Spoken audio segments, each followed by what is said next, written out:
pour pouvoir faire une telle comparaison, il faut absolument avoir une base de comparaison identique.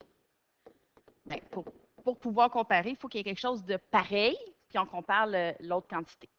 Cela signifie qu'il faut trouver des taux qui auront un dénominateur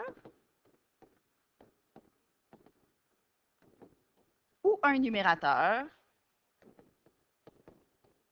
identique. Donc, il faut qu'il y ait quelque chose de pareil, soit le dénominateur, soit le numérateur. Donc, allons-y avec l'exemple. Ici, on va le faire de 3 façons, mais le même exemple. Donc, Julie a été payée 50 en 6 heures pour garder le petit Hugo.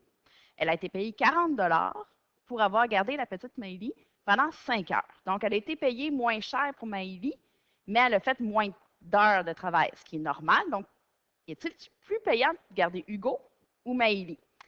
Alors, pour pouvoir comparer, la méthode, je l'ai préparée d'avance. Donc, j'écris les deux choses que j'ai à comparer. Donc, ici, c'est quand je garde Hugo, quand Julie garde Hugo, quand elle garde Maëlie.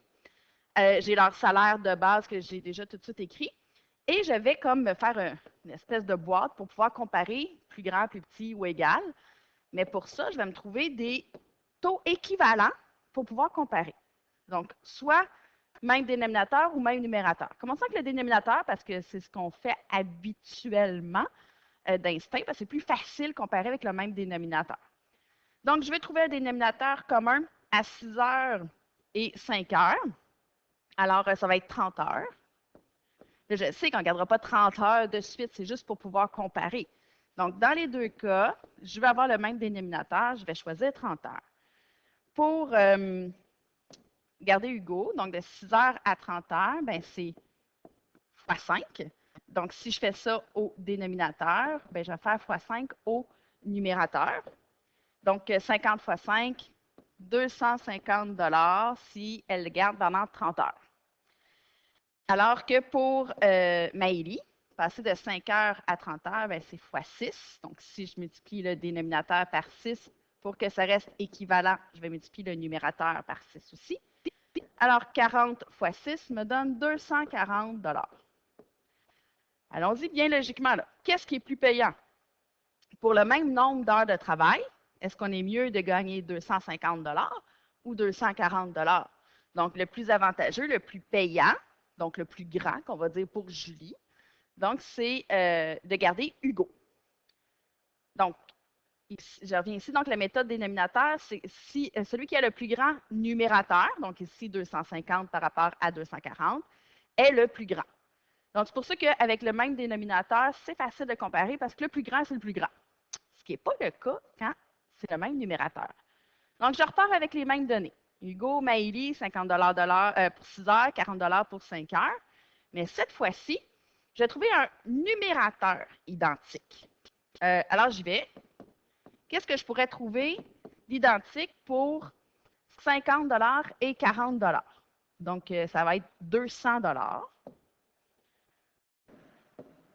Pour arriver à 200 dans les deux cas, ben, qu'est-ce que j'ai fait à 50 pour arriver à 200? J'ai fait x4. Donc, je vais faire x4 ici.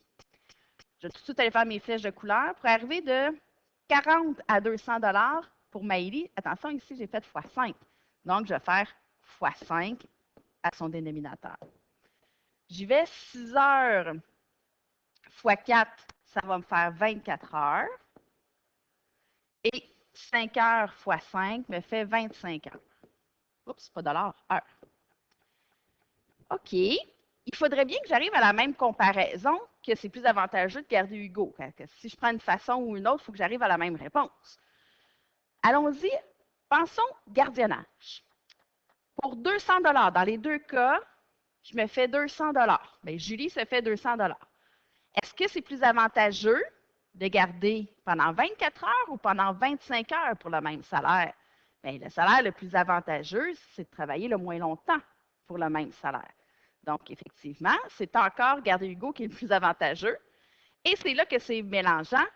Celui qui a le plus petit dénominateur est le plus grand. C'est comme l'effet inverse. Et c'est pour ça qu'il faut faire comme attention quand on compare avec le même numérateur. C'est pas facile. Mais préfère encore cette méthode-là. La troisième. Transformer les taux en taux unitaires. Je vous ai dit quand on a vu les taux que le taux unitaire était très intéressant et nous aidait dans bien des choses pour comparer.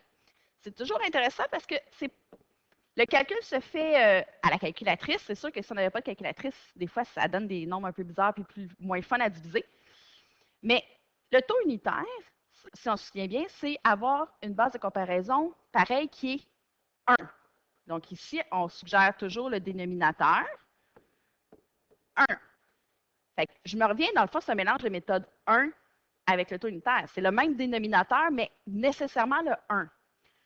Pourquoi que je l'aime bien? C'est parce que c'est simple. C'est simple. C'est direct. Qu'est-ce que je fais à 6 pour arriver à 1? Je divise par lui-même, c'est divisé par 6. Si je l'ai fait au dénominateur, je vais le faire au numérateur. Je prendrai ma calculatrice tantôt pour le faire. Pour Maëlie, comment je passe de 5 à 1? Je divise par lui-même. Je divise par 5. Si je le fais en bas, je le fais en haut. Excusez, c'est un 5. Divisé par 5. Donc, je vais le faire direct. Celui-là, Maëlie, je sais dans mes tables de multiplication. Donc, 40 divisé par 5 me fait 8 $. Donc, quand elle garde Maëlie, elle est payée 8 $ de l'heure. Pour Hugo, je prends 50, je divise par 6. Donc, si je le fais sur ma calculatrice, tiens, je vais même vous le faire. La calculatrice, ici. Donc, je vais prendre mon 50 divisé par 6. Ça me donne 8,3 périodiques. 3, ça veut dire 3 périodiques. Donc, 8,3 avec une petite barre veut dire que ça continue à l'infini. Donc, est-il plus payant pour une heure de travail d'être payé 8 $ ou 8 $ et 33 si on arrondit au cent? Donc, c'est encore plus payant de garder Hugo. Donc, peu importe la façon de comparer, mais ici, celui qui correspond au plus gros nombre, parce que ça va toujours donner un nombre décimal en haut puis un 1 en bas, c'est le plus grand. C'est comme le dénominateur commun, mais le dénominateur forcé à 1. Puis, pour y arriver, j'ai toujours juste à diviser par le dénominateur, justement. Donc, pour arriver à 1 directement. C'est sûr que, je répète, pas de calculatrice, c'est plus long, mais on a le droit à la calculatrice. Donc, ça se fait juste en pitonnant. Et la meilleure façon de l'organiser, c'est bien de mettre mes deux choses à comparer. Donc, ici, c'est le salaire pour garder Hugo et Maëlie. Je prends mes deux taux de départ, je leur trouve un équivalent à côté, puis ici, je vais mettre mon symbole de comparaison qui est plus avantageux, etc.